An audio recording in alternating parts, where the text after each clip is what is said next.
as we go into the Cricket South Africa Level 2 umpiring course lecture number 1. Just an official introduction of your 2 lecture coordinators for the course. On the left, you've already heard from him, Abdullah Steenkamp. He's the head of training of Western Province Cricket Umpires Association, and he was recently voted as Cricket South Africa's Umpire of the Year award winner for the season gone past, 2024 to 2025. And as we prepare for our next season starting end of September, we wish Abdullah all the best for retaining his well-earned award. And then on the right, answering an appeal by Simon Harmer. That was about 8 years ago now, a 4-day match between the Warriors and the Dolphins here in Gqeberha, South Africa. My name is Tom Mokorosi. Apart from being the training coordinator of Western Province Cricket Umpires Association, I'm also an International Cricket Council umpire master educator for Africa. And currently, I'm actually not in Cape Town. I am in the beautiful island country of St. Helena off the coast of Angola. I am training St. Helena's umpires through ICC's level 1 practical course. So pictures, videos, and content will be coming through on our umpiring scenarios WhatsApp group over the next week, showing you the beauty of St. Helena as well as the umpires in action on the island. So we'll be taking you through Cricket South Africa's Level 2 umpiring course, and we hope that you all learn and enjoy the course. What does the timetable look like for the course? All times on here are South African times. We started today at 6 p.m. South African time with lecture number 1. We're going to have 6 lectures in all: Monday, Thursday, Monday, Thursday, Monday, and Thursday, the 18th of September will be our last lecture. The lectures are free, and as mentioned earlier, they are recorded. Recordings will be posted on our YouTube page the morning after each lecture. And so you can self-study the entire course on your own. Lectures are free, however, exam fees apply for any of you who would like to write Cricket South Africa's Level 2 umpiring exam. The exam fees are different depending on where you are in the world. If you are in South Africa, the exam fee is 350 rands. If you're not in South Africa, it is $35 US payable through our PayPal account. So please, if you can all just check the email that I've sent with the course material and logistics of the course. The payment details for the exam are halfway down the email. Make sure that when you do make payment, you send through proof of payment to training@wpcua.co.za, mentioning as well the email address that you would like your exam link email to be sent to and the name and surname of the candidate who is being registered for the exam. So the exam payment are due latest Thursday, 25 September, a week after the last lecture, and that will be 6 p.m. deadline on Thursday, the 25th of September. The Cricket South Africa Level 2 exam is a written or typed exam. The questions are descriptive questions. It's not true or false questions. It's not multiple choice questions like we had in Level 1. You need to answer questions worth 2, 3, 4, 5, or 6 marks. So there is writing involved, and it is a closed book exam. Whereas level 1 was an open book exam, level 2 is a closed book exam.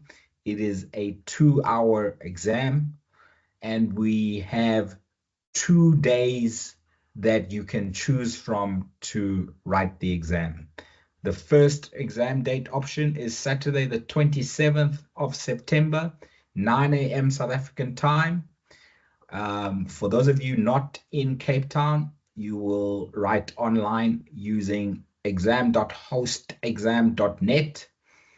We will show you a couple of pictures of the website, what it looks like tonight, but in the final lecture, we will go through a click-by-click demonstration of exactly how to log into the exam and type your answers. The second exam date option will be on Monday, the 29th of September, 6 p.m. South African time. And again, the online option will be available for everyone not in Cape Town. Very important. That's why it is in a nice bright green text.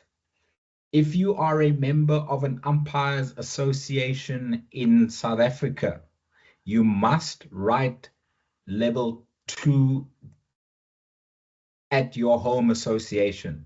So for Western Province Cricket Umpires Association members, you will all need to write your level 2 exam at Newlands, handwritten, under invigilation.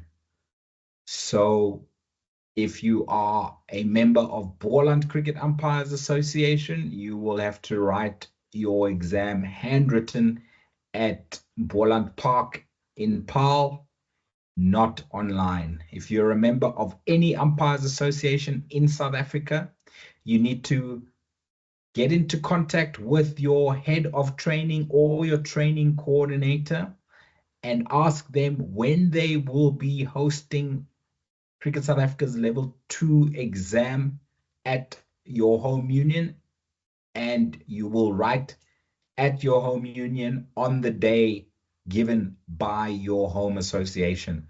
So these dates of Saturday, the 27th of September and Monday, the 29th of September are only dates for Western Province Cricket Umpires Association.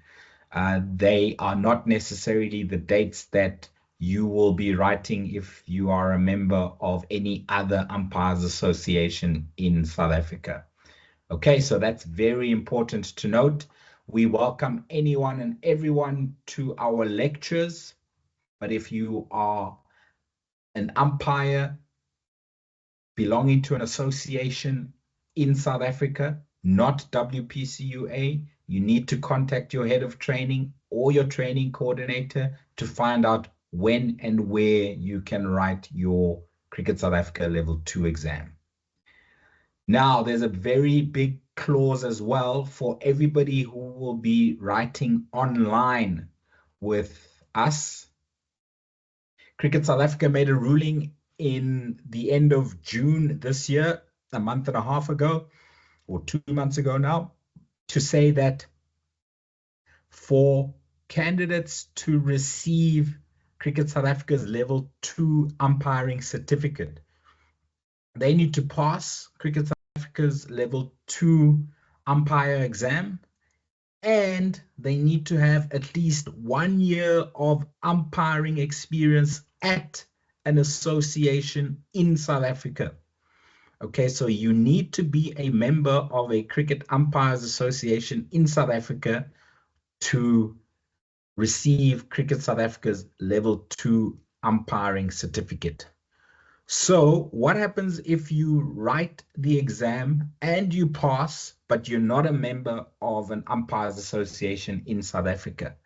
Then what Cricket South Africa has allowed us to do is to issue a Western Province Cricket Umpires Association Level 2 certificate, which does say under your name that you have passed Cricket South Africa's Level 2 umpires exam.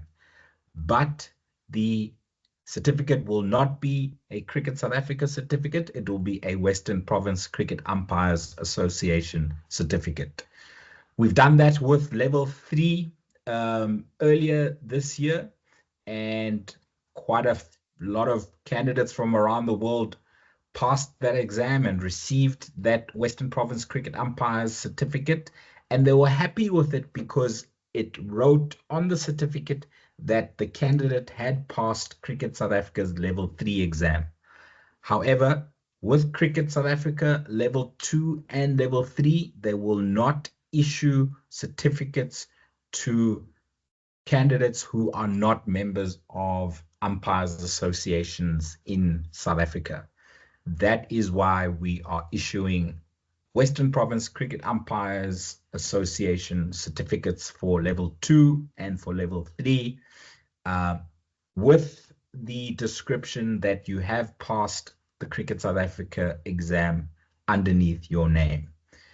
So with all of that said, that is why a couple of you asked earlier last week if you can already pay your exam fee for Cricket South Africa's level 2 exam. I said, hold on. I want to explain to you what it is you will be writing and what it is you will be getting if you pass the exam. So there you have it. That is the status quo for Cricket South Africa level 2 and level 3 umpiring exams and certificates as it stands. And that is how we will continue for the rest of the foreseeable future. So the exam itself is worth 100 marks. It's 2 hours long, and the pass mark for all Cricket South Africa exams are 80%, and that applies as well to level 2. We will be marking the exams manually. It will take us a couple of weeks, especially depending on how many people will be writing. We commit to having your results available on the 13th of October. That's exactly 2 weeks after the second exam dates. And another 2 weeks later, we commit to having sent all of you your certificates, whether they are Cricket South Africa certificates for those Western Province Cricket Umpires Association members who wrote at Newlands, or whether they are WPCUA certificates for everyone who wrote online. So by the end of October, you can all have Cricket South Africa or WPCUA level 2 certificates in your possession via email if you've passed the exam. And for all of you who do pass level 2, we will go again in November for level 3, and we will only finalize the dates for level 3 once Abdullah and I have got our Cricket South Africa umpiring appointments for November and December. Then we will be able to slot in the lecture and exam dates for level 3. If and when you do pass level 2, you will get a course material and logistics email sent to you a week before the first level 3 lecture. So stick with us. We will take you places as long as you pass your exams. Right, so what does that new Cricket South Africa level 2 online exam look like? This would be the email that you get once you've paid your exam fee and told us which day you want to write.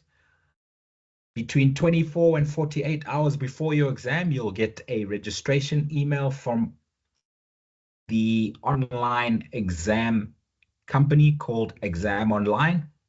And we will have a click-by-click demonstration of how the exam works on our last lecture, lecture number 6. So this is just a brief overview with a couple of screenshots to show you what that looks like. And so I will now hand over to Abdullah, who will take us through a level 1 revision, because we feel it's necessary to have all of the level 1 content that we covered a couple of months ago refreshed in your minds because it is assumed knowledge for level 2. And of course, a lot of you from around the world send your level 1 certificates from other countries. You will not have joined us for level 1. So this is also a good idea for you to get an idea, a good way for you to get an idea as to the type of content that we will be presenting to you for the level 2 course. So I am going to hand over to Abdullah. He's going to take us through a level 1 refresher. Afterwards, we will go through all the questions in the chat box, and we will also allow any questions in the meeting room with hands held high for you to ask anything on what has been presented so far. Thank you very much, Abdullah. Over to you. Thank you, Tom.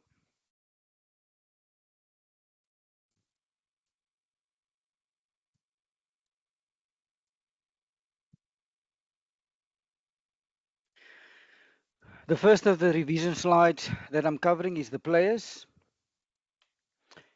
And in terms of the number of players, what does the law say? How many players per side? The law wants a match to be played between two sides and each of 11 players and one of them to be captain. But the law also allow, and by agreement, that a match can be played between sides of less than 11 or even more than 11 players, but at any given time, not more than 11 players may field. So in some of you often find warm-up games where the sides wants to give everyone an opportunity to partake. Let's say they play 15 aside in this particular warm-up game. The law allows for those type of games. But if you are playing 15 aside, all 15 cannot field at any given time. The max allowed on the field at any given time is 11 players. When it comes to the nomination and the replacement of players, the law wants each captain to nominate his or her players, and that nomination needs to be in writing and it needs to be given to the umpires before the toss. On the right is an example of a nomination team sheet that we use for club cricket. When I say we, here in Cape Town, South Africa. So the umpires, when they get to the field on the morning of the game, they'll hand over these team sheets to the respective captains. They need to complete it. They either need to hand it to us before the toss or come to the toss with this completed team sheet. Toss must not take place until the team sheets are completed in writing. So now the captain has nominated their sides in writing on the nomination team sheet. Can a player be replaced after the nomination took place? Yes, the law allows for a player to be replaced, but there is a condition. And that condition is you need the consent of the opposing captain for a player to be replaced. Just an example, if toss, let's say toss took place at 9:30, game will start at 10 o'clock. So at about 9:35, one of the players, while they were busy warming up, let's say broke a finger. Can that player now be replaced? Yes, the law allows for that player to be replaced. What now needs to happen is the captain of the injured player will obviously come to the umpires, informing us that player X broke his finger and you'd like that player to be replaced. We will tell that captain, yes, the law allows for it, but we need to go to the opposing captain, ask him or her permission. And if they give permission, yes, then the player can be replaced. If they don't give permission, unfortunately, that player is not allowed to be replaced. When it comes to the umpires, and in particular the appointment and attendance of the umpires. Preferably 2 umpires to be appointed for your game. And the law wants the umpires to be at the ground at least 45 minutes before play is about to start. Let's say play starts at 10 o'clock. Umpires, according to law, needs to be there latest 9:15, 45 minutes before play is about to start. Does the law allow for an umpire to be changed? Yes, the law allows for it because there are instances where an umpire can become injured or ill, or there can be exceptional circumstances. So the law allows for the change of an umpire. But there are conditions. What are those conditions? If we do need to change, or if there is a need to change the umpire, the replacement umpire only to stand at the striker's end. But there is a but also here. Unless both captains agree that this replacement umpire can take full responsibility, then absolutely no problem. That replacement umpire can then stand at bowler's end and at striker's end. Who are the judges of fair and unfair play? Is it the players, captains, coaches? The law is clear. Umpires and umpires alone, they are the sole judges of fair and unfair play. When it comes to the fitness of play, who judges whether the let's say the field is fit to play? Again, is it coaches, umpires, players, captains? Again, the law is specific here. Umpires and umpires alone, and they need to together decide whether they feel that conditions of ground, weather, or light, or exceptional circumstances means that it is either dangerous or unreasonable for play to take place. Conditions shall not be seen as dangerous or unreasonable merely because they're not ideal. And sometimes the ball might be a bit wet, the grass might be a bit wet, but this wetness of the ball and the grass does not necessarily warrant conditions to be seen as either dangerous or unreasonable. So, what happens if there was a suspension of play due to uh, dangerous or unreasonable conditions? So, at any given time, the umpires decided that conditions of either ground, weather, or light, and in their opinion, they feel like the conditions are dangerous or unreasonable, they shall immediately suspend play, or they won't allow play to start or to recommence. And according to the laws of cricket, if play is in progress and umpires do not agree about conditions, they then need to immediately suspend play. Where do the umpires stand? Does the law tell us where to stand? Let's see. Let's see. When it comes to the bowlers in umpire, all the law tells us is bowlers in umpire need to stand in such a position as not to interfere with the bowler's run up or the striker's view. That's all that the law tells us when it comes to the bowlers in umpire. So they don't tell you how far you need to stand behind the stumps. Only they tell you don't interfere with the bowler's run up or the striker's view. That's why bowlers in umpire will stand exactly behind the stumps as to not interfere with the bowler or the striker's view. So that's the bowler's end. What about the striker's end? Where must the striker's end stand? Here the law is specific. Here the law tells us when it comes to the striker's end umpire, you, the striker's end umpire, needs to stand on the onside of the pitch. You need to stand on the leg side. But there is a but. The law allows for the striker's end umpire to stand on the offside if let's say there's a late setting sun, or there's lots of field is crowded around the bat, and they do block your view of the popping crease and the stumps. So yes, in those instances, you can go stand on the offside. But default, you need to stand on the onside, on the leg side.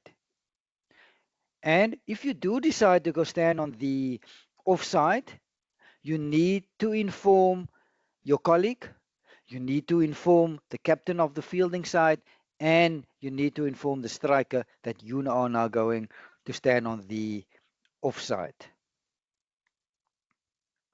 Scorers. What are the duties of the scorers? Preferably two scorers to be appointed. And what do? Scorers needs to record all runs scored in the game, all wickets taken, and they need to record the number of overs bowled. Scorers needs to sit next to each other. Why is this so important? Because they need to frequently check with each other, do our books balance? What is your score? What is my score? They need to check that their records agree. And importantly, umpires at every interval or at the end of the game, end of the day's play, please go check with the scorers that their records agree. Scorers and umpires, they speak to each other all day. How do they speak to each other? By hand signals.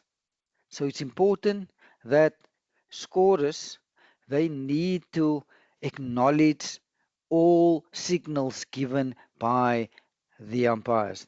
All signals are done by the bowlers in umpire, and the bowlers in umpire speaks to the scorers.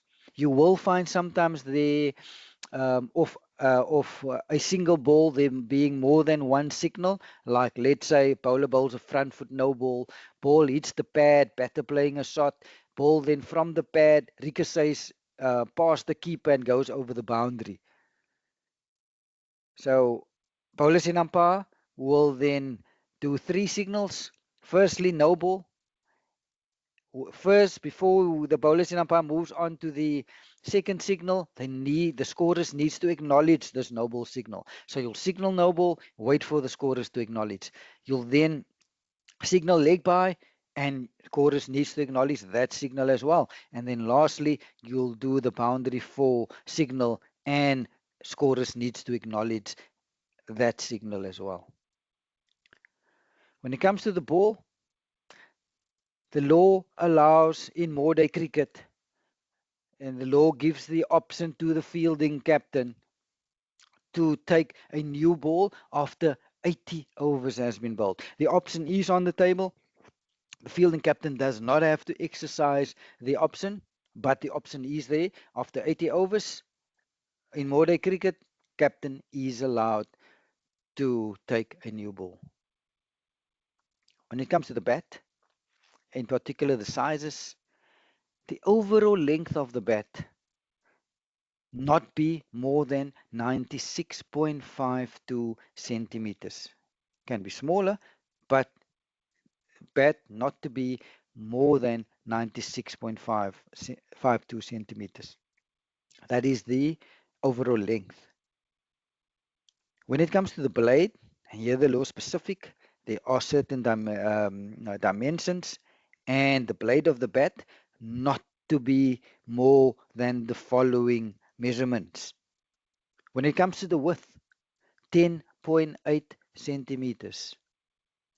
Depth, 6.7 centimeters. And the edges, 4 centimeters.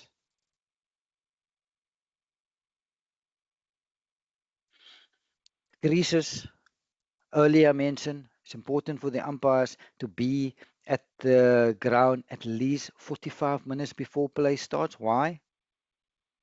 There's important duties that the umpires needs to make. And we'll now see what some of those duties are. The creases, there are 3 creases. There's the popping crease, there are 2 return creases, and then there's the bowling crease. Let's look at the measurements.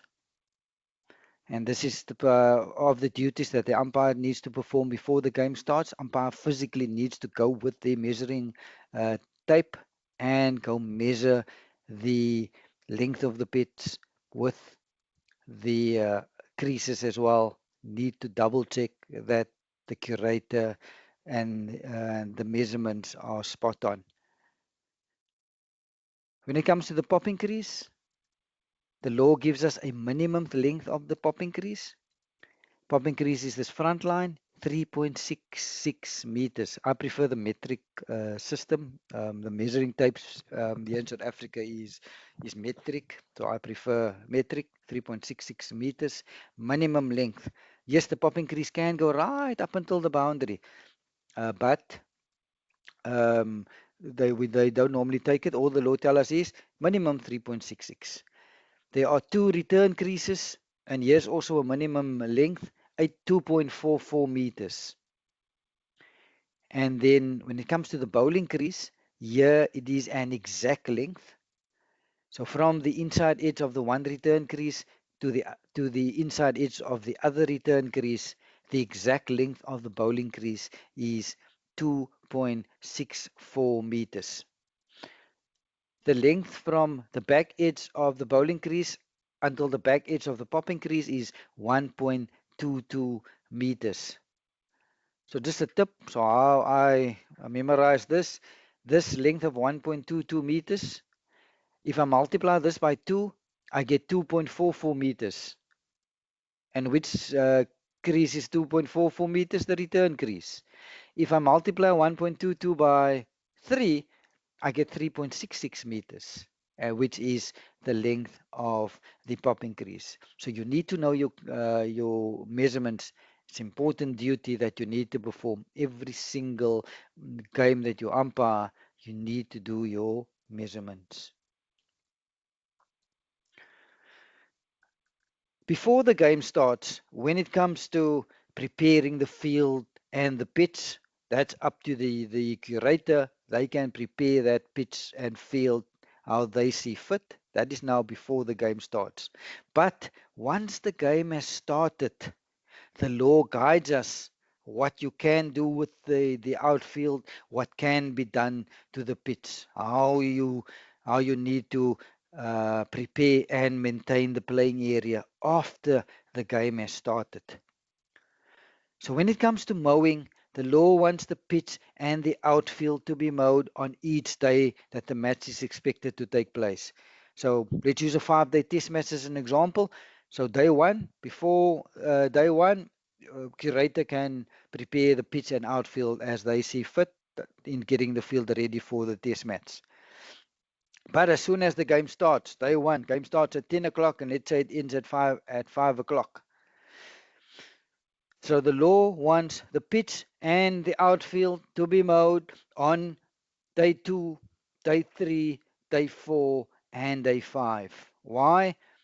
You'll be amazed how quickly grass grow overnight under those covers. So the law wants us to try to keep conditions the same over the 5 days. Yes, I know the pitch do deteriorate over 5 days, but the law wants us just to try to keep the pitch and the outfield, especially the length of the grass exactly the same over the 5 days. That's why pitch and outfield to be mowed on each subsequent day's play. So what are the timing of these mowing? Mowing of the pitch to be completed not later than 30 minutes before play is about to start. So if on day 2 play is going to start at 10 o'clock, by 9:30 mowing of the pitch needs to be done. So the curator can mow it at 9:25, 9:20, 9:50, 9:10, doesn't matter. All the law tells us is not later than 30 minutes, not later than 9:30 if it is a 10 o'clock start. When it comes to the mowing of the outfield, needs to be completed by 9:45 if it's a 10 o'clock start, not later than 15 minutes. Again, we're focusing on rolling of the pitch after the game has started. Before the game has started, the curator can roll that pitch to his or her heart's content as they see fit in getting the pitch ready for the game. But once that toss takes place, game starts now. Now rolling of the pitch gets governed by the law. So what does the law say in terms of the frequency and the duration of rolling after the game has started? After the game has started, when it comes to rolling of the pitch, can only happen in two instances. Before the start of each subsequent innings and before the start of subsequent day's play for a period of not more than 7 minutes. So the max is 7 minutes. So can they roll for 5 minutes? Yes, they can. Can they roll for 6 minutes? Yes. For 3 minutes? Yes. Can they roll for 1 minute? Definitely. As long as it's not more than 7 minutes. So what will practically happen is, I'll give you an example. Let's say South Africa Zimbabwe test match, day one. So Africa winning toss. Let's say they decide to bat. Game starts at 10 o'clock. Let's say South Africa gets dismissed at after lunch. Let's say at 1:30, South Africa gets dismissed. So what will now happen is there will be a 10-minute change of innings. Zimbabwe will now come into bat. The umpires will ask the Zimbabwean captain whether he wants rolling or not. And if yes, they do want rolling, we'll then ask how long. And they can take up to a max of 7 minutes. And usually, most of the time, they say, yeah, I want rolling for 7 minutes. And then we'll see on the next slide, there are, especially at international and provincial cricket, there are more than one roller available at these international grounds. Let me just go to the next pic, which shows us the rollers. On the right, you'll see there's this big, heavy roller, but in the left bottom is this, let's call it the medium roller, and then top left is the hand roller. So what will practically happen with Zimbabwe, there will be a 10-minute change of innings. We'll ask the captain, do you want rolling? Yes, I want rolling. How long? 7 minutes. And then which roller you want. And the captain will then, let's say, I want the heavy roller. We will then inform the fourth umpire, who in turn will inform the curator, and during this 10-minute change of innings, this is when the rolling will take place. Excuse me. Also, rolling to take place before the start of each subsequent day's play. Before the start of day 2, rolling will take place. Before the start of day 3 and 4 and 5. So now in terms of the timing of the rolling before the start of each subsequent day's play, the law guides us, the law gives us a window period. So let's say on the morning of day 2, let's say Zimbabwe is batting on the morning of day 2, and the day will start at 10 o'clock. What will practically happen is the fourth umpire, we usually get to the field about 2 hours before play starts. Fourth umpire will go then to the Zimbabwean captain.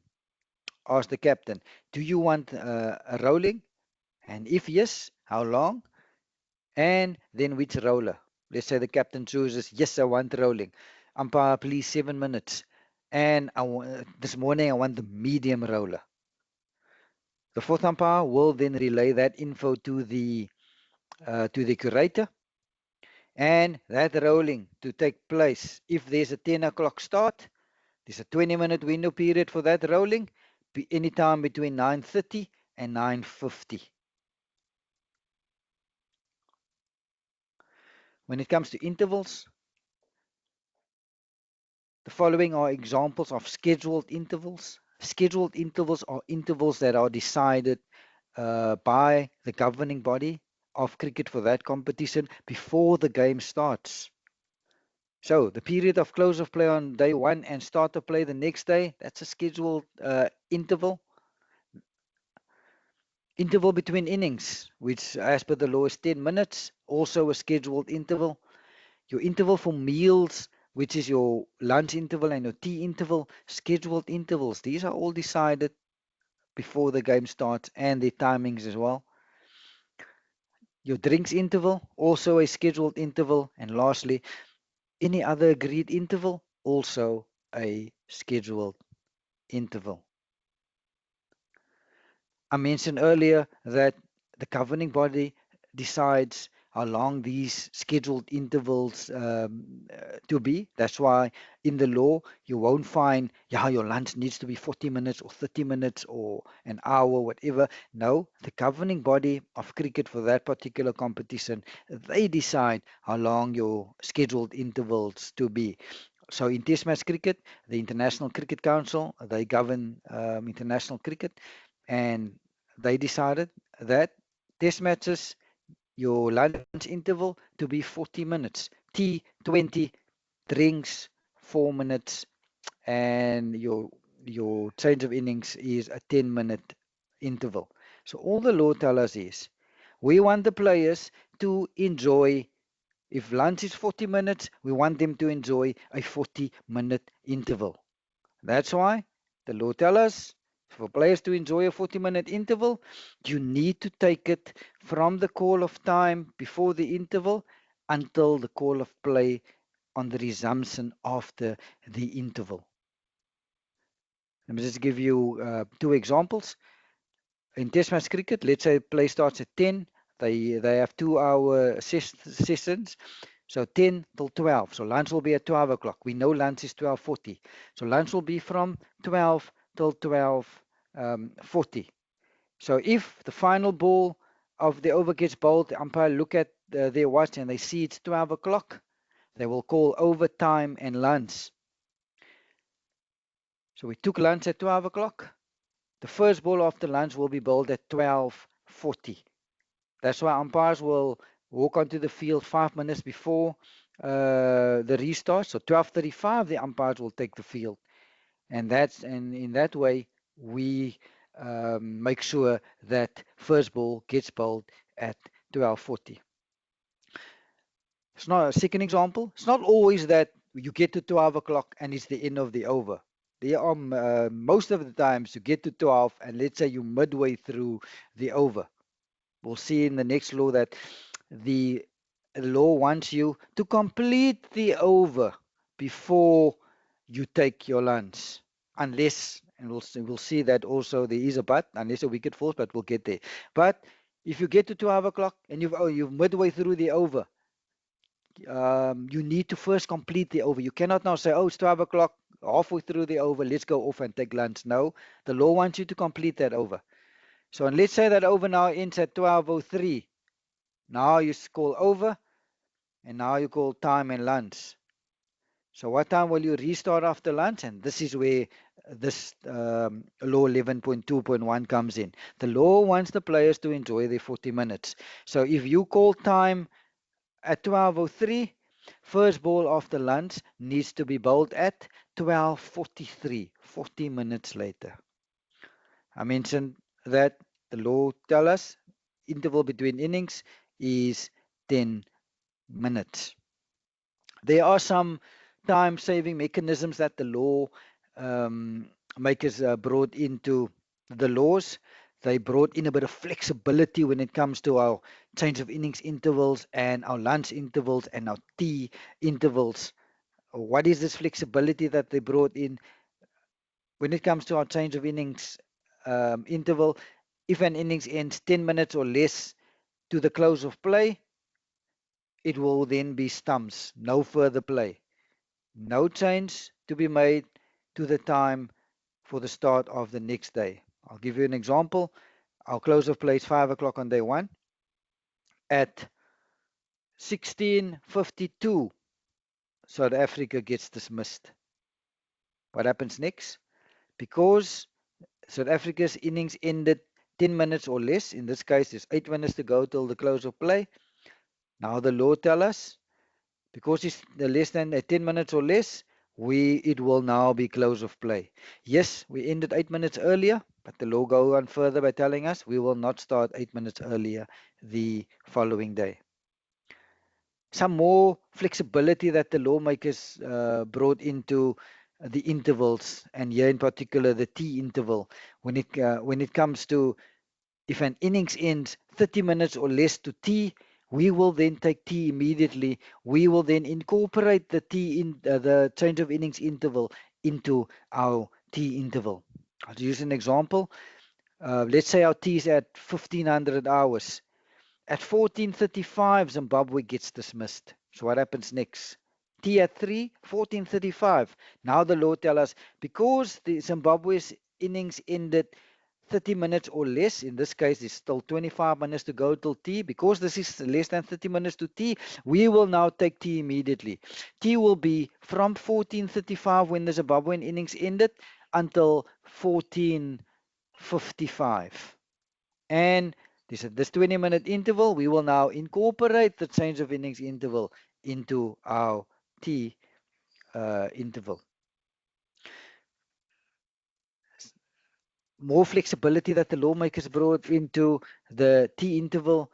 So when we get to, there are still 30 minutes left to go to our tea interval, and there's already a change of innings in progress, we need to have that change of innings interval and then take tea at normal time. I'll give you an example to illustrate 6.2. Tea is at 3 o'clock.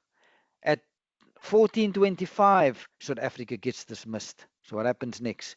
14:25, this is now 35 minutes to go till tea. So because this is 35 minutes, and if you look at point 1, it says if an innings ends 30 minutes or less, then you can take an early tea. But because in my second example, Zimbabwe's innings ended 35 minutes to go till tea, we cannot take an early tea. Now we need to take a 10-minute change of innings interval from 14:25 till 14:35, and we'll take tea at normal time, which is 3 o'clock. The other flexibility that the lawmakers brought into the lunch or the tea interval. And again, this flexibility was brought in to maximize play, to try to get as much play as possible in the day. So when a side is 9 wickets down at either lunch or the tea interval, but the side must be 9 wickets down. And if they are, you will not take lunch or your tea. You will delay that lunch or tea to a max of 30 by a max of 30 minutes to allow the fielding side to see whether they can take the 10th wicket. If they can take the 10th wicket within that 30 minutes, we'll then take tea. Let's use lunch as an example. We'll take lunch. If they can't, they just get a max of 30 minutes. We will then take lunch after 30 minutes. I'll give you an example, 2 examples to illustrate how this works. And I'll use lunch as an example, but the same principle will apply to tea. We get lunches at 12 o'clock. We get to 12, the final ball of the over gets bowled. South Africa is 400 for 9. What happens next? Do we take lunch? No, we don't take lunch because the law tells us. Because South Africa is 9 wickets down, we need to delay our lunch interval by a max of 30 minutes. So let's say Zimbabwe take the 10th South African wicket at 12:10.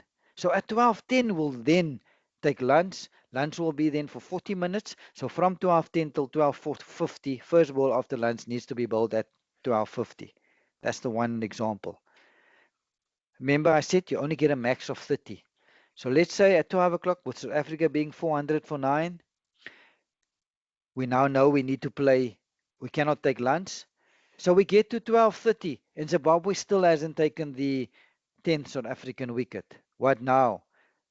Our law only allows us to play max of 30. Now we need to take lunch at 12:30, and lunch will be from 12:30 till 13:10. Similarly, flexibility was also brought into our drinks interval. In Test match cricket, the drinks is 4 minutes. All the law tells us drinks not to be more than 5. So the ICC, when it comes to drinks, 4 minutes. So to save time, if a wicket falls or a batter retires within 5 minutes to drinks, we will take drinks immediately. Let's say drinks is 11 o'clock in the morning. A wicket falls at 10:56. Because this is within 5 minutes, we will take drinks at 10:56. Drinks will be then from 10:56 till 11 o'clock. But it must be within 5 minutes. If a wicket let's say a wicket falls at 10:54, we will not take drinks. This is 6 minutes to go to drinks, so the new batter needs to then come in. Earlier I mentioned about the completion of the over. The law wants the over to be completed before you take the interval. You cannot get midway through the over, and even if you've reached your lunchtime or your tea time, now you decide, no, I need to go off. No, first complete the over, then take your interval. There is an exception, and what is this exception? If a batter is dismissed or retires, and this is with less than 3 minutes to go to your lunch interval or your tea interval, you will then take lunch or tea immediately. I'll give an example. Tea lunch is at 12 o'clock. At 11:58, a wicket falls. What happens next? Because this is less than 3 minutes to go to lunch, we will then take lunch at 11:58. Lunch will then be for 40 minutes from 11:58 until 12:38. When it comes to the innings and the toss, who needs to be there? Captains needs to be there, both of them. Where does the toss happen? According to the law, anywhere on the field of play. In terms of umpires, the law, preferably both umpires needs to be at the toss, but if both is not available, at least one needs to be there. So we know both captains needs to be there. We know at least one umpire. That needs to happen on the field of play. Yes, the law tells us it needs to happen on the field of play, but we know customary, the toss takes place right next to the match pitch. So in terms of the timings of the toss, there's a 15-minute window period for the toss to take place. So if our game starts at 10 o'clock on day one, the toss needs to take place between 9:30 and 9:45. As soon as the toss is completed, the captain that wins the toss needs to inform the opposing captain immediately whether they're going to bat or bowl. And once that decision is made, cannot be changed. When it comes to the follow-on, in modern cricket, there's this concept of the follow-on. So in a 2 innings match of 5 days or more, test matches like test matches spans over 5 days. So when it comes to the follow-on, the lead needs to be at least 200 runs for the captain to have the option to ask the other side to follow on. The captain does not have to exercise the option is on the table. So if they want the side to follow on, if the lead is 200, they can. If they decide, no, I don't want to the other side to follow on, I want to go back again, absolutely no issue. So 5 days or more, the lead needs to be 200 runs. But we know not all modern cricket is played over 5 days. There are some matches played over 3 or 4 days, like in Cricket South Africa's provincial competition, it gets played over 4 days. And there, in a 3 or 4 day game, the lead needs to be 150 runs at least to enforce the follow-on. In a 2 day match, the lead needs to be 100 runs to enforce the follow-on. And 1 day game, 75 runs. The lead needs to be to enforce the follow-on. When it comes to if the captain do decide to enforce the follow-on, once that decision has been made, whether they're going to enforce it or not going to enforce it, as soon as they've made that decision, they need to notify the opposing captain, and once the decision made, cannot then be changed afterwards. When it comes to when the first day's play is lost, in let's use our test match as an example, and the emphasis needs to be on the first day. No play take place on day one, but it must be day one, and I'll use the test match as an example. So it must be day one of the test match that is lost. So if no play takes place on day one, and we can only start on day two, let's say start at 10 o'clock on day two, so no play took place on day one. If that is the case, now the laws say, okay, there are now 4 days left in this test match. And because there's 4 days left in terms of now what the lead needs to be in terms of the follow-on, we now need to go to, if I can go back to my previous slide, in a 4-day game, the lead needs to be 150 runs. But it must be no play taking place on the first day. Only the first day. If that is the case, well, then we look at the remaining days. And in our test match, day 1 was lost. So 4 days remaining. So the minimum lead for the follow-on is 150 runs. But again, emphasis on must be day 1. You cannot start on day 1 in our test match and then the whole of day 2 gets rained out and we start on day 3 again. In that case, the minimum lead will stay 200 runs for our 5-day test match. Declaration. Captain of the batting side can declare an innings whenever the ball is dead during that innings.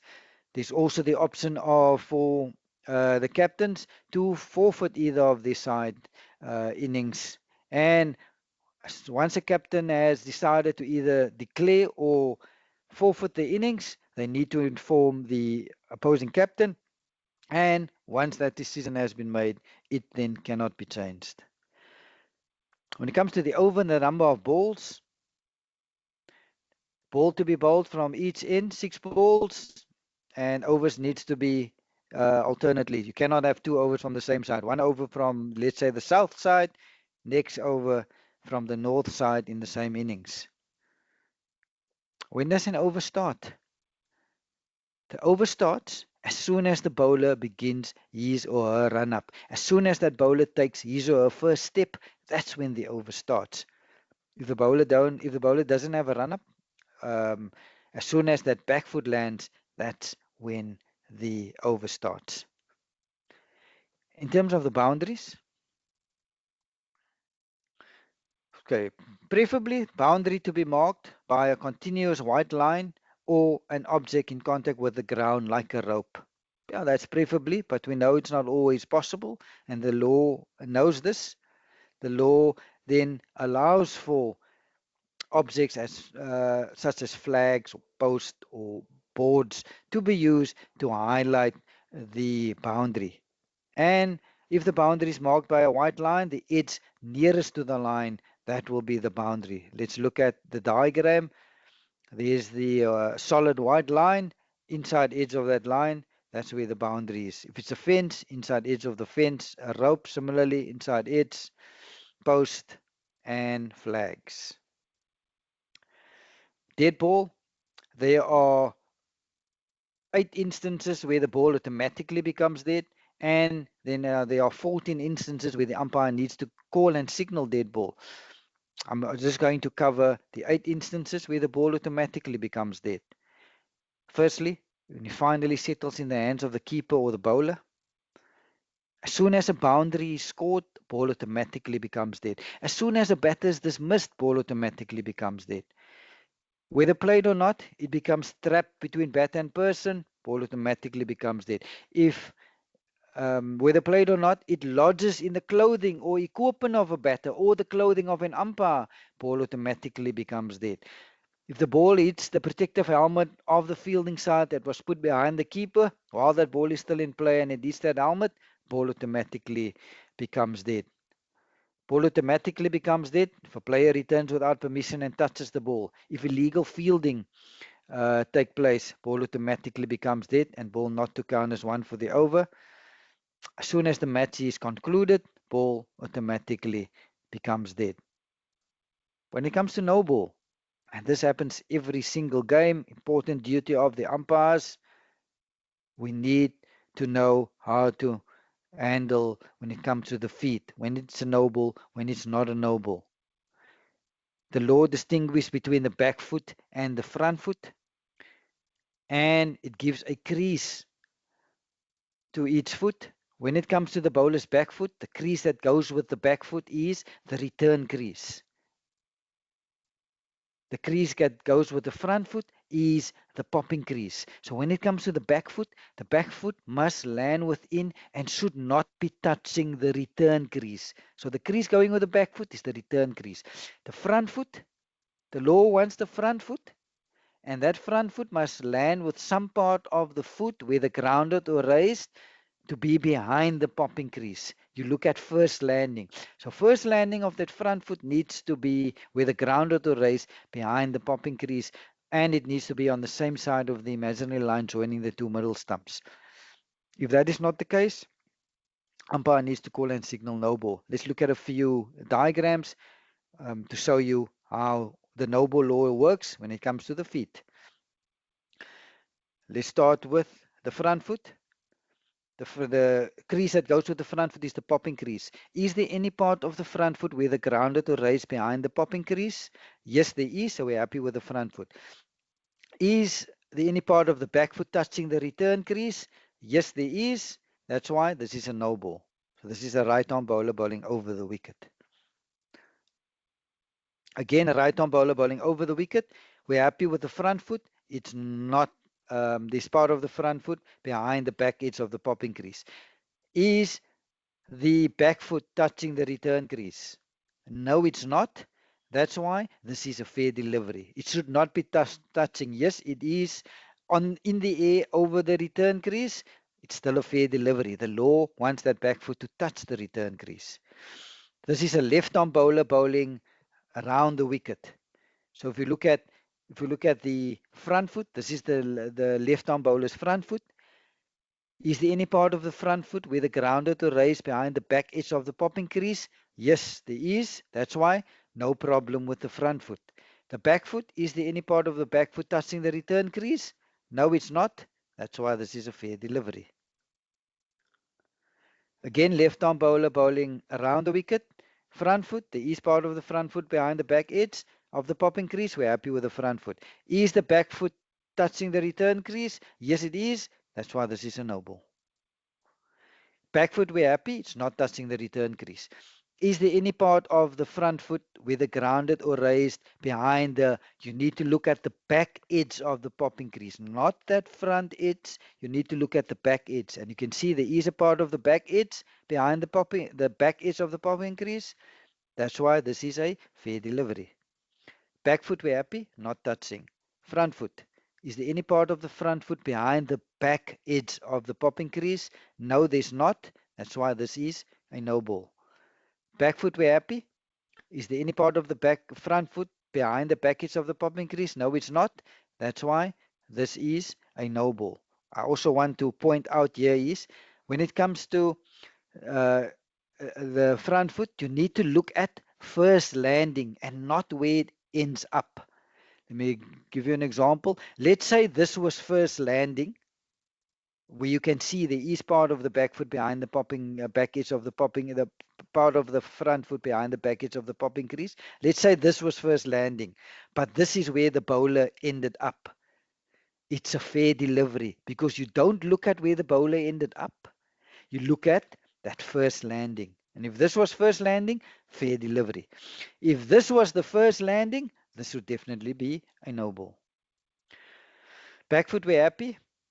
Any part of the front foot, whether grounded or raised. So it can be raised. Spinners, especially with the spinners, that front foot is raised many times. There is a part, so happy, fair delivery. Back foot, okay, not touching. Front foot, you can see there's no part of that front foot behind. That's why it's a no ball. Earlier I mentioned the law also wants no part of the front foot to be on this side of the imaginary line joining the two middle stumps. Let's imagine this is a left arm bowler bowling over the wicket. If that front foot lands here, the law sees this as bowler now, instead of bowler said to I'm bowling left arm over, but now with the front foot landing here, the law sees this as now suddenly the bowler bowling around the wicket. Hence, that's a change of mode of delivery. Hence, you need to call and signal no ball. What happens if a ball bounces more than once or rolls along the ground? So either umpire to call and signal no ball if the ball was delivered and the ball bounces more than once before reaching the popping crease, or before reaching the popping crease it rolls along the ground, or it pitches wholly or partially off the pitch before reaching the striker's wicket. If this is the case, umpire needs to call and signal no ball. The first two bullet points, it says either umpire, but the strikers in umpire would be in the best position to call the first two bullet points.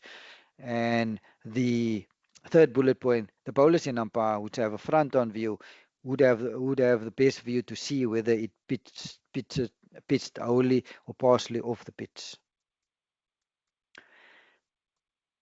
When it comes to wide ball, the calling and signaling of wide, don't be in a hurry to call wide.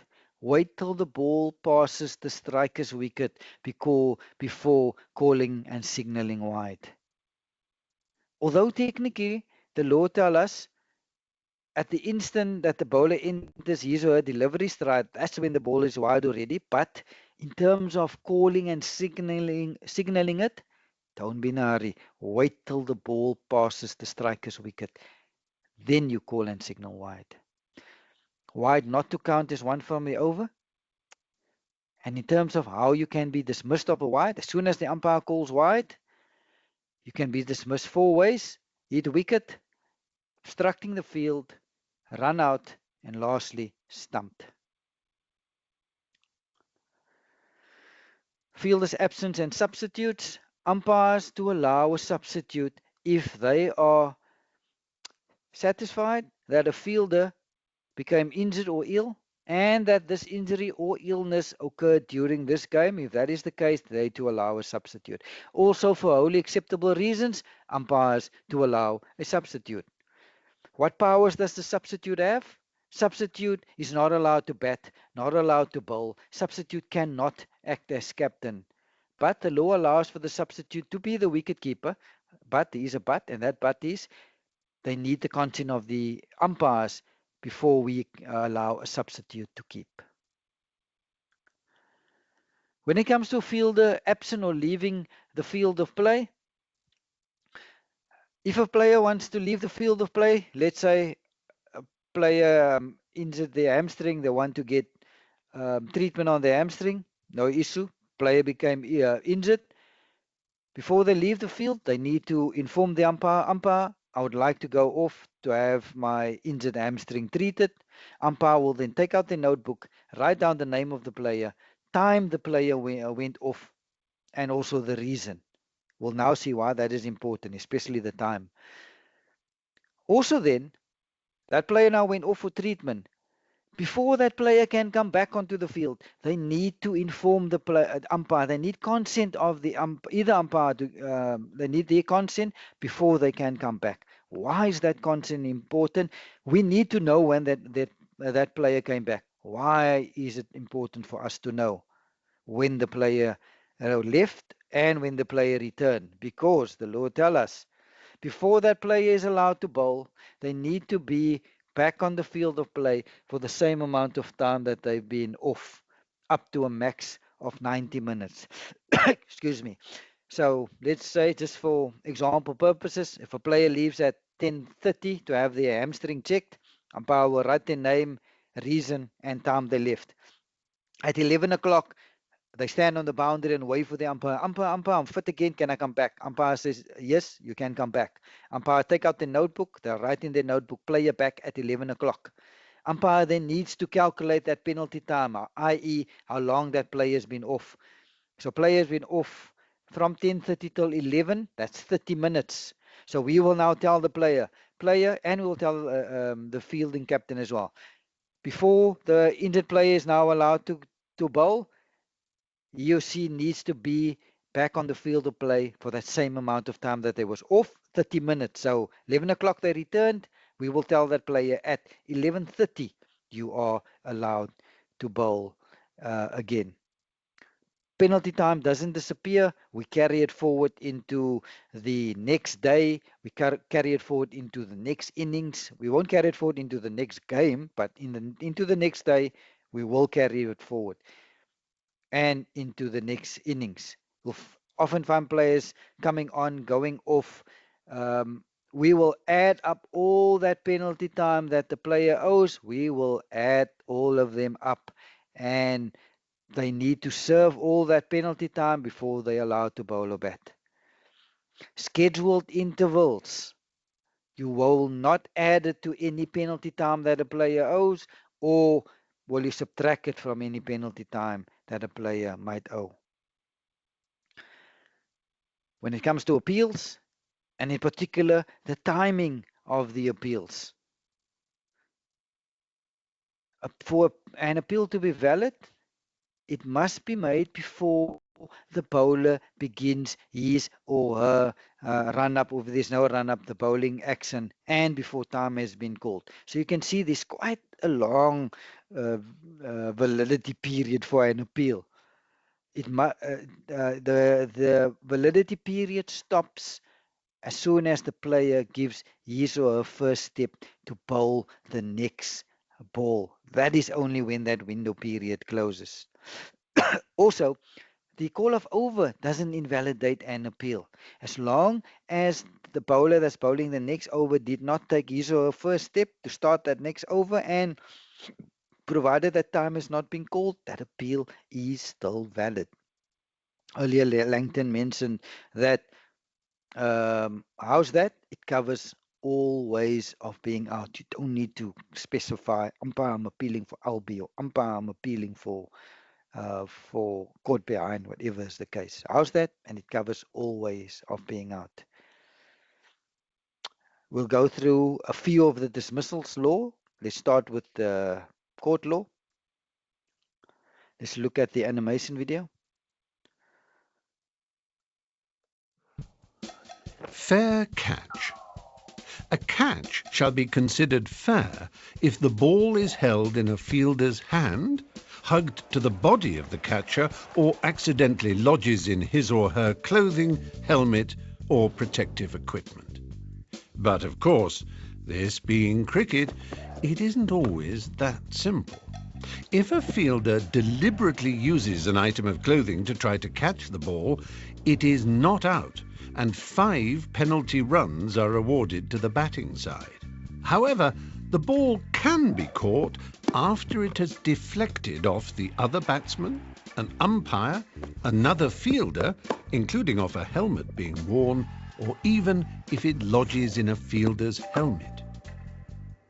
Perhaps the main criterion for a catch to be considered fair is that the ball must not touch the ground before being caught. Here, for example, the ball does not touch the ground even though the hand holding it does so in effecting the catch. This is a fair catch. And then there is the question of catches near the boundary. This is such an interesting subject that we've given it a film all of its own. To catch up on everything to do with catching, simply refer to Law 33 in the Blue Book. So how many runs are scored if a player is dismissed court? No runs to be scored. If a batter hits the ball high up in the air, and while the ball is in the air, the batters complete 2 runs and then the catch gets taken, will they get the 2 runs? No, they will not get those 2 runs. No runs to be scored except runs for penalties. If that was awarded, that will stand. Court takes precedence over any other dismissal except bold. Bold is boss, so bold is always number 1. Court is number 2. Comes to leg before wicket. Let's look at a animation video. Leg before wicket. LBW.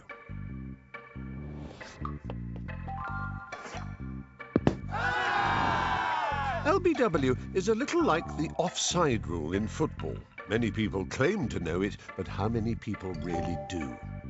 Our handy checklist means that whether you find yourself umpiring an international test match or the kids on the beach, your reputation for fairness will remain intact. There are 5 basic criteria to consider. The batsman is out, leg before wicket, if 1. The bowler bowls a ball that isn't a no ball, unlike this poor fellow. 2. The ball, if it is not intercepted on the full, pitches in line between wicket and wicket or on the offside of the batsman's wicket. It cannot be out if the ball pitches outside the line of the leg stump. 3. The ball hits the batsman either full pitch or after pitching and before he hits it with his bat. 4. This is where it gets a bit more complicated. If the batsman was making a genuine attempt to play the ball, the point of impact must be between wicket and wicket for LBW to be an option.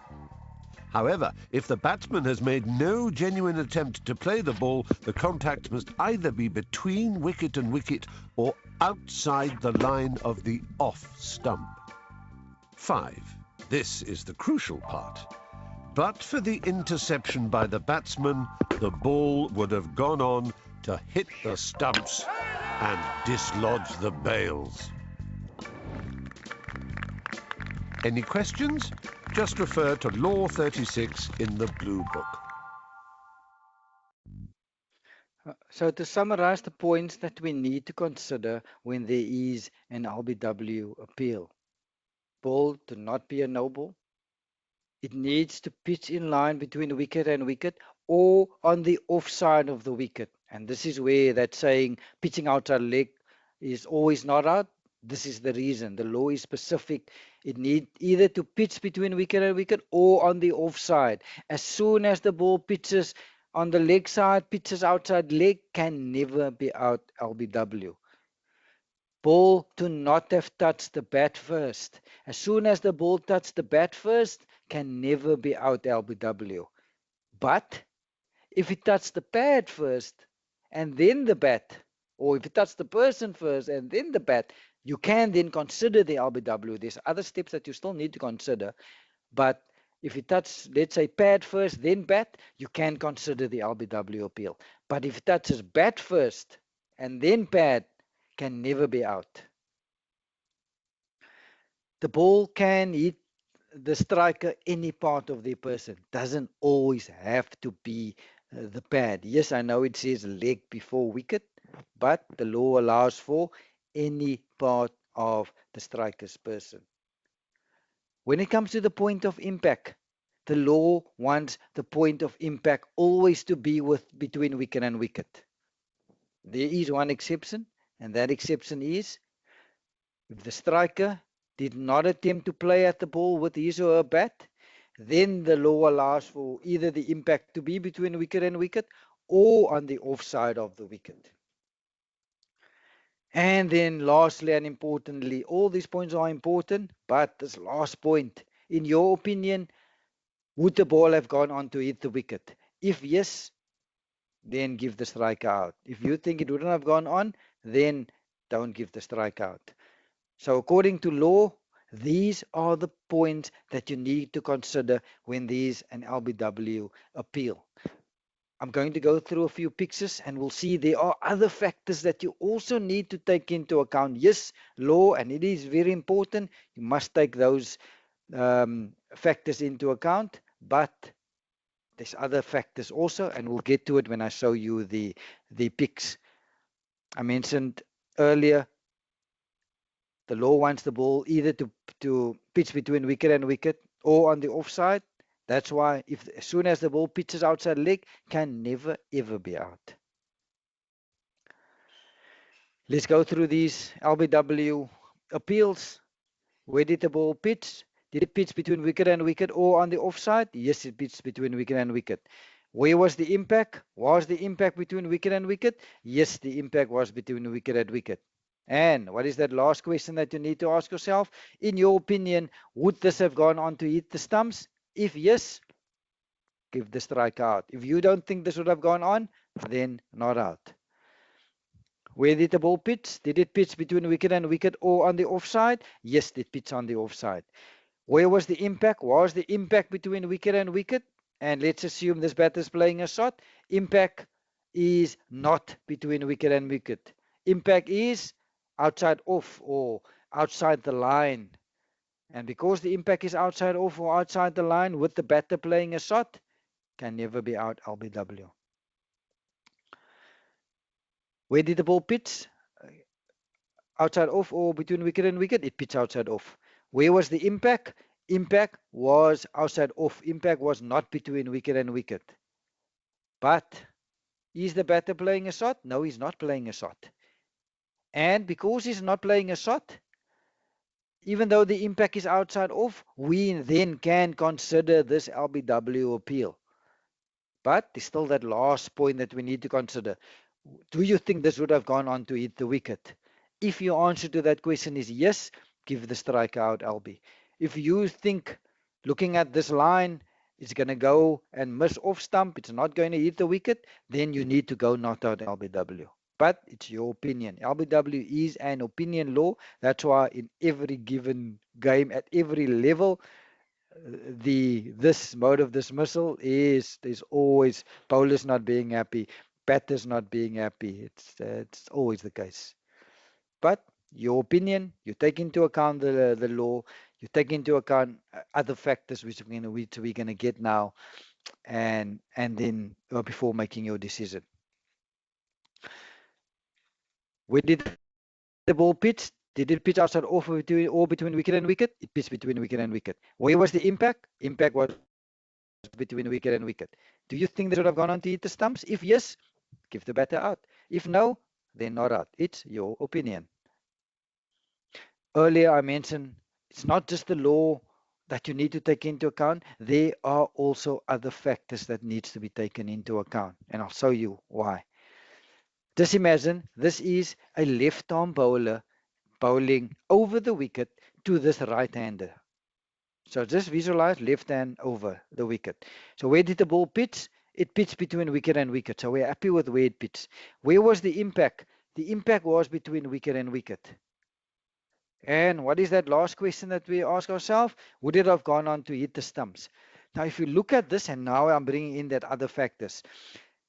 If you just look at the angle of the ball. Look at the stride that the batter got in. We know the popping crease is 1.22 meters from the stumps. Look at the stride. This is probably another, 50 centimeters. So now 1.22 centimeters, add another 50 or 60, we're now getting close to 2 meters that the ball still needs to travel before getting to the stumps. So if you look at this angle, if you look at the traveling distance, I don't think this ball is going on to hit the stumps. I think this ball is missing the stumps. So the point I'm trying to make is, yes, there's the law that you need to take into account, but there's also other factors like traveling distance, like angles, like height. We're going to see in the next few slides. Where did the ball pitch? Pitch outside off. We're happy with where it pitched. Where was the impact? The impact was between wicket and wicket. Then that last question, would this ball have gone on to hit the stumps? If the answer to that question is yes, you give the batter out. But if you look at where the ball pitched, if you look at where the impact is, if you look at the stride that the batter got in, if you look at the traveling distance, this and the angle, I don't think this is going on to hit the stumps. I think this is missing leg. Again, your opinion. Lastly, where did it pitch? Outside off, so we're happy with where it pitched. Impact is between wicket and wicket. But look at where the ball hit the batter, high on the flap. Looks like this is a fast bowler if you look at where the slips and the keeper standing. So I think there is a good chance that this is going over the stumps. That's why not out LBW.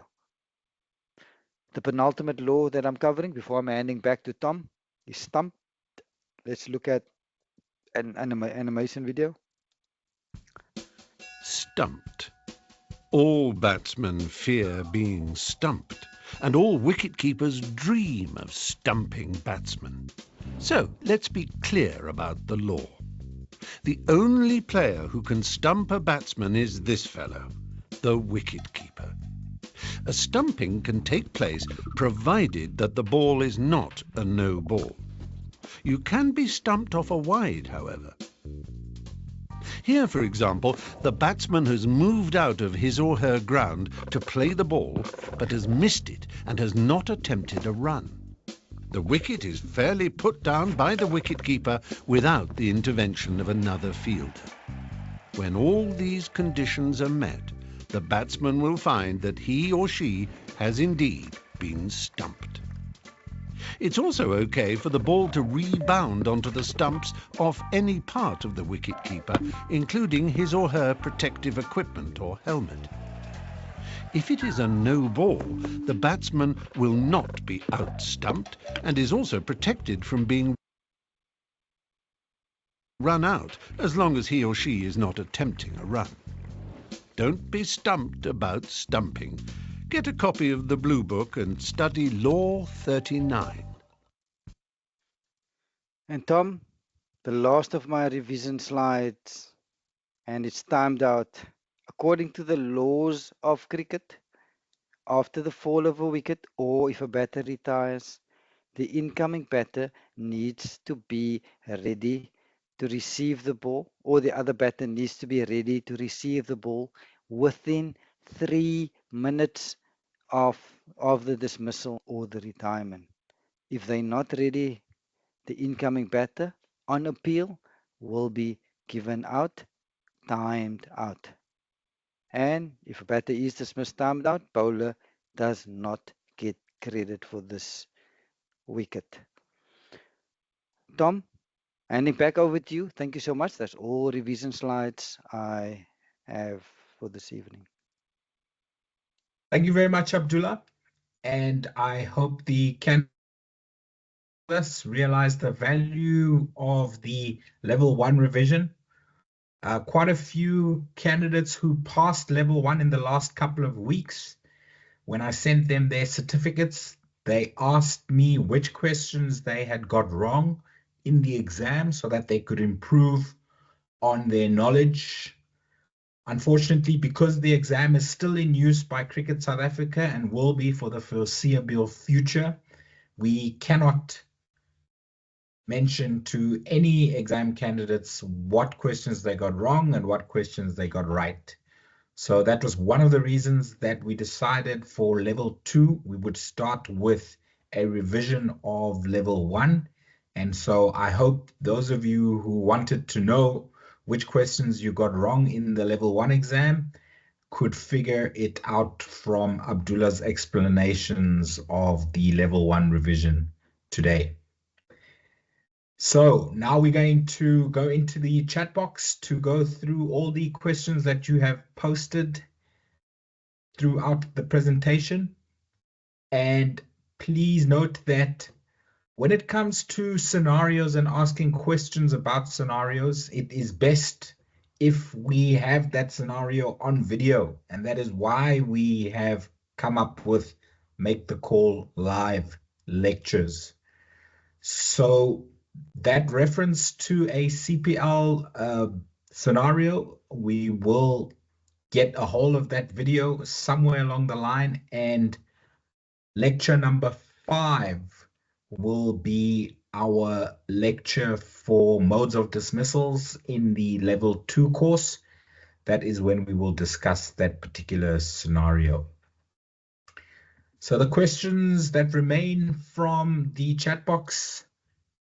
First one is from Isanula. When will the exam be for people from other countries, the level 2 exam? And what I'm going to do is I'm going to just open up the detail of the level 2 course that I presented just before Abdullah took us through the revision slides. And Abdullah also made note of the fact that our scheduled exam dates clash with our 4-day Cricket South Africa provincial matches that start on Thursday, the 25th of September. So we're going to have to change this a little bit. And Abdullah and I will discuss it and we'll confirm it on email tomorrow. As you can see there, it says that the first exam date option is Saturday, the 27th of September. However, Abdullah and I will both be involved in Cricket South Africa Division 1 4-day matches. I will be in Paarl and Abdullah will be in Gqeberha. So we will not be available to schedule the first exam date on Saturday, the 27th of September. Wednesday, the 24th of September is a public holiday in South Africa. I am thinking that we will move the first exam date option to Wednesday, the 24th of September, 9 a.m. South African time. And Isanula, both those exam date options are available to all candidates. So if you are in Afghanistan, I think Afghanistan is 4 hours ahead of South Africa in terms of time. I can quickly just confirm that on Google. So if it is indeed 4 hours ahead of South Africa, then 9 a.m. South African time would in Afghanistan be 1 p.m. Afghanistan time. So yes, I think I've just confirmed that. So Isanullah, Saturday, the 27th of September will not be an option because Abdullah and I are not available. We will be umpiring on that day.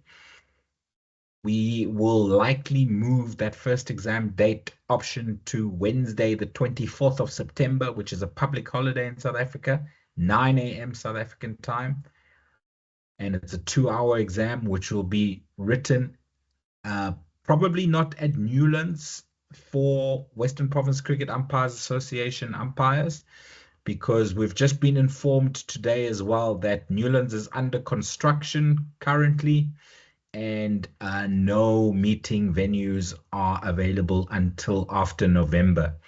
So we will need to find a physical venue outside of Newlands Cricket Ground for Western Province Cricket Umpires Association members who want to write the level 2 exam. But the online option will still remain online. And as mentioned, I will be going through a click-by-click demonstration of how the online exam works on our 6th lecture. So we will confirm tomorrow the first exam date option. The second exam date option will remain Monday, the 29th of September at 6 p.m. South African time. So when candidates pay for their exam, they need to mention whether they will be writing physically in Cape Town, venue to be confirmed, or if they will be writing the exam online. And they need to confirm which of the 2 exam date options they are taking. So Isanullah, I hope that answers your first question. Moving on to more questions in the chat box. Rashid says, if the umpire realizes after the replacement player had actually faked injury so that they could be replaced, what happens in this scenario? Abdullah, I think you were talking about the opposing captain after the toss has taken place and nomination of teams has been changed or exchanged at the toss. If there's an injury after the nomination of the teams before the start of the match, then it is up to the captain of the opposing side to allow or disallow that replacement request. What if that replacement request was allowed, and then subsequent to that, we figure out as umpires that the injury was actually faked by that player during the warm-up so that they could be replaced? Some weird tactics by the sounds of it, but yeah, what action would we take as umpires in that scenario, Abdullah, if any? Yeah, Tom, after we've allowed a replacement player, so obviously they came to us saying players injured. We're not medical doctors, but we then, let's say, went to the opposing captain saying this is the request. They want the player to be replaced. If the opposing captain said yes, we can replace the player, then that player will then take now part in the game. That player will have full power. This replacement player can bat, bowl, field, can do anything. Yeah, the player that he or she replace will then no longer take part in this game. But to answer your question, as soon as that player is replaced, the opposing captain agreed, even if we find out later that player faked an injury to be replaced. Yeah, unfortunately, nothing we can do. But usually, when we do allow a replacement player, it needs to be for a very serious injury. We just won't. Captains won't just come to you and ask a player to be replaced. So usually, or I would say 99% of the time, it would be a serious injury. Um, and yeah, we would then let's say see it or know it. But to answer the question, if we do find out later that player did fake, unfortunately, there's absolutely nothing we can do about it. Yeah, the opposing captain agreed. Opposing captain could have said no. Yes, the player cheated by faking, but unfortunately, it's nothing we can do, Tom. Over. Thanks, Drilla. While we were talking through scenario number 5, Lechasa Trometsane asked, what if when kicking the ball at the stumps, that ball missed the stumps? Would the striker have been out on appeal, obstructing the field? Abdullah, do you want me to play that video for you again, or do you No, remember the scenario? I remember, but Langton answered that question in the chat box. Just look at Hmm. Langton's answer, isn't there? Yes, I did see Langton's answer after I mentioned already that we would go through the question, and now I can't find Langton's answer. I think he said not out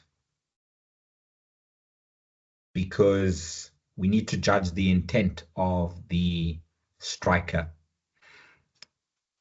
And also, Murray Rasmus mentioned to us in the Make the Call live episode in August that if the striker is not gaining any advantage or the batter is not gaining any advantage, this is not in law, but this is one of the things that an umpire of his experience would consider when judging a obstructing the field appeal.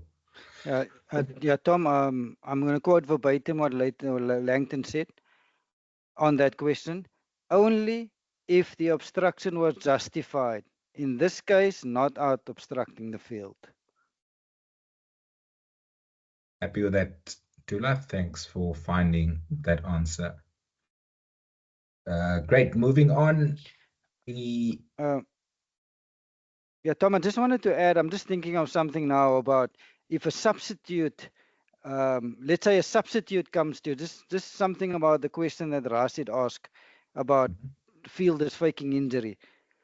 But now I'm referring to not a replacement player, I'm now referring to a substitute. If a substitute comes to you and let's say the substitute tells you, umpire, I've injured my hamstring, I need to go get treatment. And you say, okay, you can go off. You take down the name, take down the reason, take down the time they went off. And then the substitute came in place of the injured player. This player now supposed to get treatment. If you then find out that that player faked an injury, didn't have let's say a hamstring injury, just wanted to go off to, let's say, have a smoke or put their feet up. You, as the umpire in that case, can intervene. You can, if you find out that that player is faking, not actually injured, just wanted to go off to have a smoke or put their feet up, you can send the 12th man off, or the 12th person off the field, and they will have to field with 10 fielders. That that injured player that faked needs to come back, but you will not allow a substitute if that fielder, if you find out that fielder faked, that fielder just wanted to go put up their feet and smoke or watch TV, whatever the case. Over, Tom. Yes, quite often they all just want to take a shower after a bowling spell, Abdullah, and we need to be alert. Hopefully, if we do have third umpires, they can go and check if a player who has told us they're going off for a specific injury is actually having treatment to that injury. If not, then we tell them to come back onto the field immediately. If they don't do that, we take the substitute off the field. So then they'll have to field with 10 players. William asks, at club games, when the toss happens, must the captains be in their playing kit? If it's a test match, must they wear their full whites? Abdullah? Uh, so, William, there's technically the game starts at the toss, but there's nowhere in the law that says captains must wear their whites. But what I know is, and customary at international or high level cricket, you will find captains coming to the toss in their whites, because technically your game starts at the toss. So at any high level cricket, you will find them wearing whites. But what I do know at lower levels, at club level, um, many times captains don't wear their whites. They are, so what usually happens, let's say game starts at 10, toss at 9:30. Captain is busy warming up with their side. So now you usually call the captain. Captain, come toss. It's 9:30. Most captains at club level, they don't go and put on their whites. They'll come. They'll come to the toss, with their tracksuit pants or shorts, and let the toss take place. At club level, many umpires allow it. There's no law that says no, go back. I'm not going to do this toss unless you have your whites on. So at lower leagues, we do allow it, but I can tell you now at higher level cricket, captains come dressed properly to the toss. If it's more day cricket, they come to the toss with their whites on. Over, Tom. Thanks, Abdullah.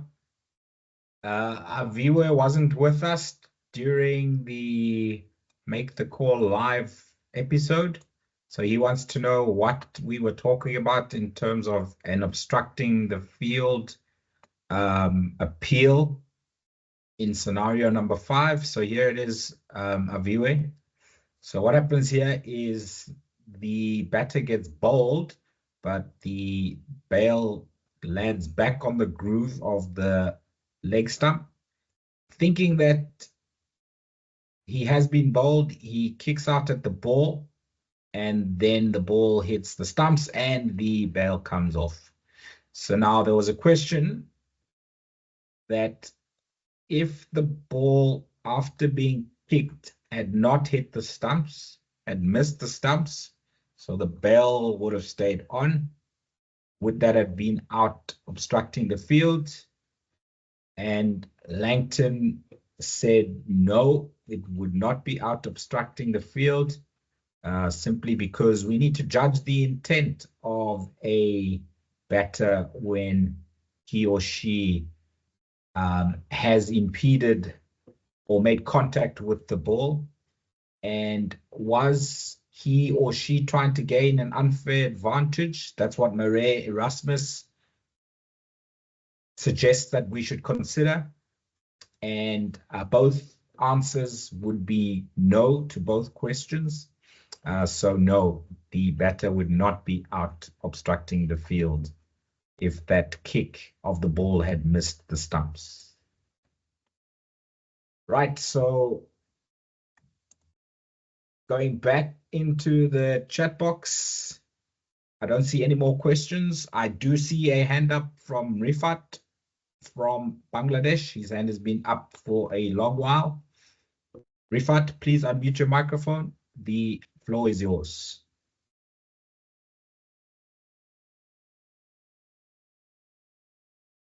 Rifat, oh, sorry. I see I've still got everybody's microphones and cameras locked.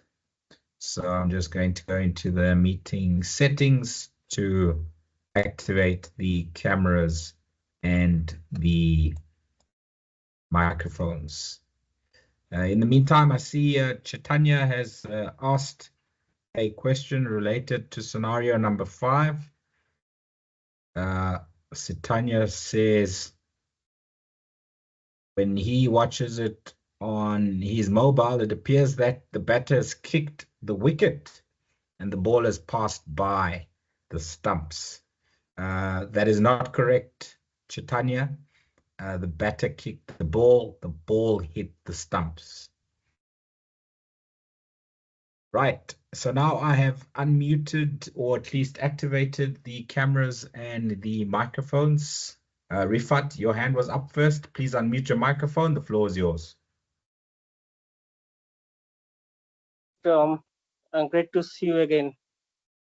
I was so disappointed the scenario question and answer, and very annoyed with myself for not being able to answer all the 5. I answered last 3 correctly, but first 2 was reversed. That's why I'm so annoyed myself. Anyway, now my question was: is there any specific place for scorers to sit in international cricket? Because in Bangladesh,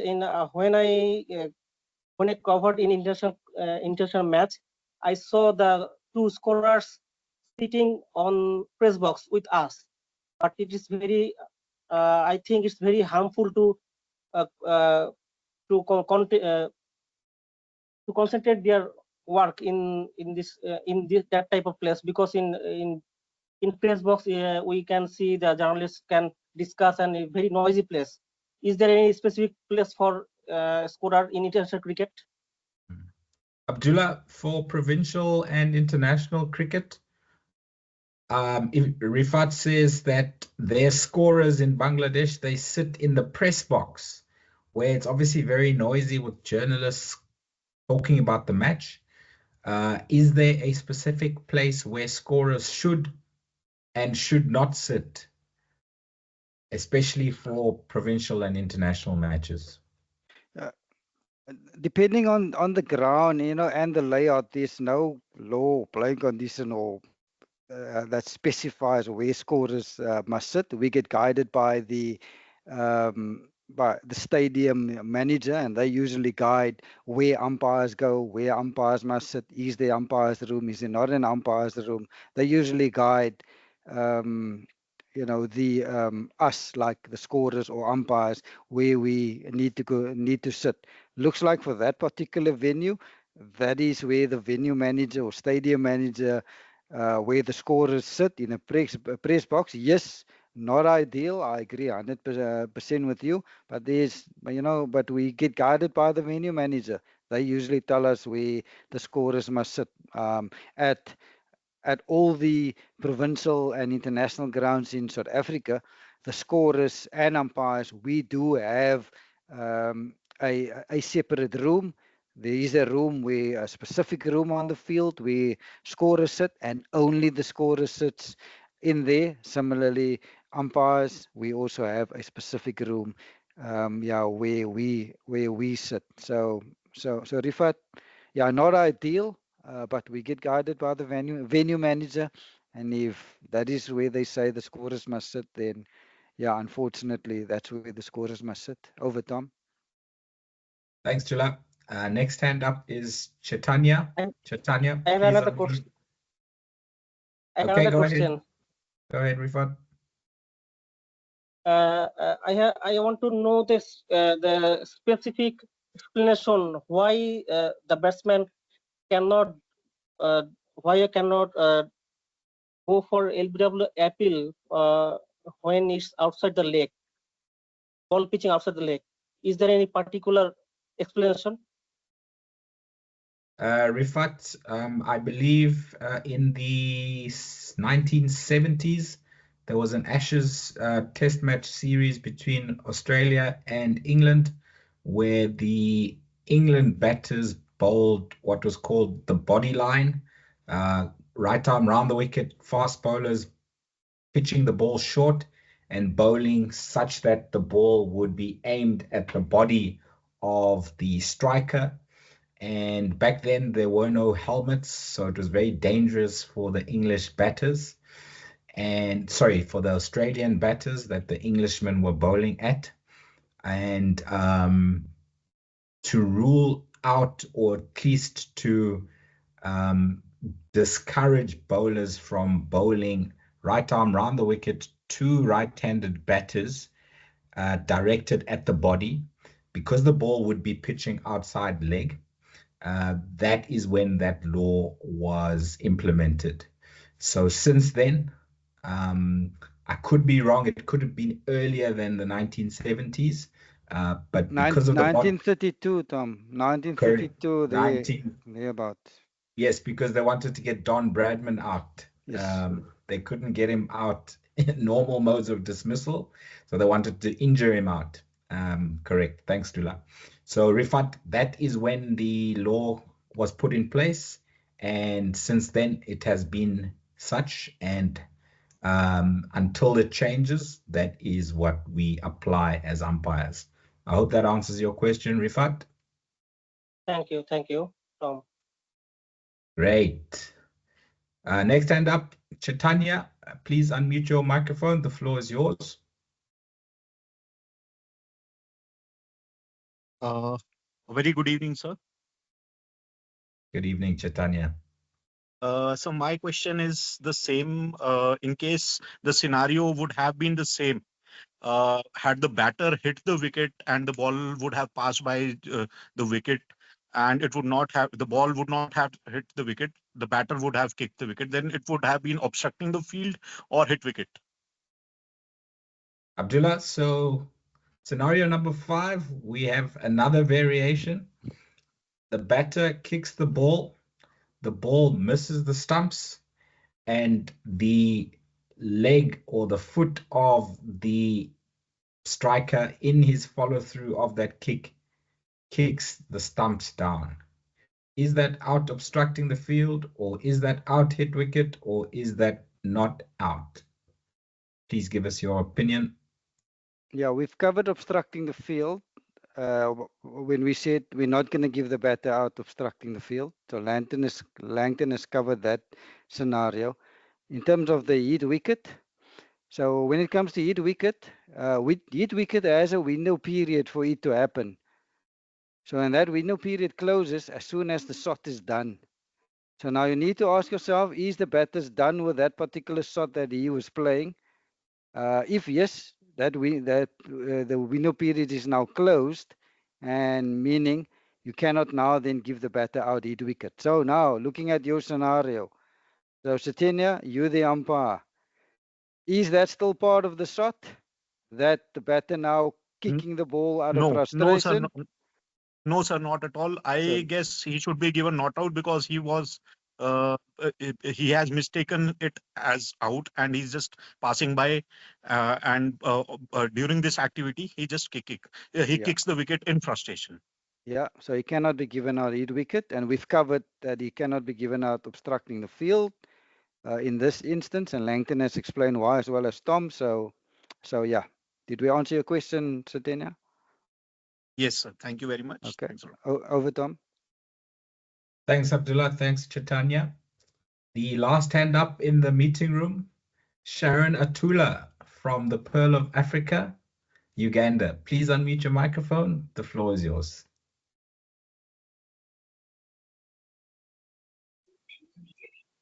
Good evening, everyone. Tom, Abdul, and all the attendees. Today's attendees. My question is, as the scenario of running out a batter when the bells were already down. On option number 2 and 3, where you said you have to hit the stump to get out of the ground, and also to like hunt the stumps to get out of the ground. What happens if the stump doesn't get out of the ground? No, that is Tom. That is holding the ball together with the stump up. I'm saying this one where Bill said you have to hit, like you're throwing. You have to throw the ball to the stumps so that it gets out of the ground. What happens if that stump doesn't get out of the ground? It stays ground. Can be it's being put down. That's my question. Okay, Sharon, I think we lost you for the last 5 seconds, but the gist of the question, if I heard correctly, is if a fielder has the ball in hand and hits the stump hard, but not hard enough so that the stump is removed from its groove, it is not uprooted, would that still be considered as the wicket being broken, Abdullah? Or can we keep on trying to uproot the stump until it is out of the ground? Sharon, the law wants the stump to be uprooted. If that stump is not uprooted, the wicket is not down. So if the stump is laying 45 degrees or 30 degrees, whatever the case may be, it is not out. Stump must be uprooted for the wicket to be put down in that particular example that I used. So yeah, answer to that appeal, if stump is not uprooted, would be not out, Sharon. Okay, thank you so much, Abdul. Just visualizing what would happen if one breaks and the other one stays. It is a good question, and I've seen it happen back in my playing days, where players think they just need to hit the stumps. We as players back then didn't know the laws. We didn't know that the stump actually had to be uprooted. So yeah, the law is clear. Stump must be uprooted for the wicket to be put down. If not, then you should be given it not out. Over, Tom. Okay, thank you so much, gentlemen. Thank you, Sharon. Always a pleasure having you on our lectures. All the best for level 2 for you. Rifat's hand is back up. Rifat, please unmute the microphone for the last question of the lecture. Thank you, Tom. I have a question in scenario 5. We're talking about intent of batsman.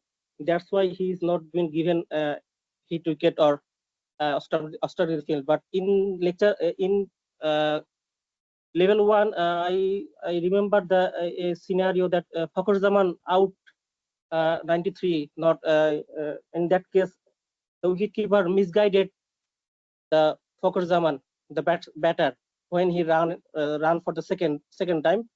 But Fakhur Zaman intent was he degraded himself that he is the guilty for that reason. But I think the wicketkeeper is fake fielding. That's why Fakhur Zaman slow down his run up. Is there, if the umpire noticed that it is fake fielding, is there any question for umpire to get back the batsman again to the field, because his intent was right? So Rifat, Murray Erasmus took us through that scenario where Quinton de Kock had a throw coming towards him, but he was pointing towards the bowler's end, saying to Lungi Ngidi, the bowler, you get it, you get it. And potentially because of what Quinton de Kock said and did, Fakazaman then slowed down his running, and then the ball ended up hitting Fakazaman's stumps at the wicketkeeper's end, and he was out of his ground. So he didn't wait for the strikers and umpire Alauddin Palaka to give him out. He knew he was out of his ground, so he walked off the field. And the story, or at least the version of events that Murray Rasmus gave, is that it was very loud. There was a lot of screaming from a lot of people, so the umpires didn't necessarily hear Quinton de Kock saying what he said, especially because we could hear it through the stump microphones, but the umpires, being at least 25 meters away from Quinton de Kock, couldn't hear him say that.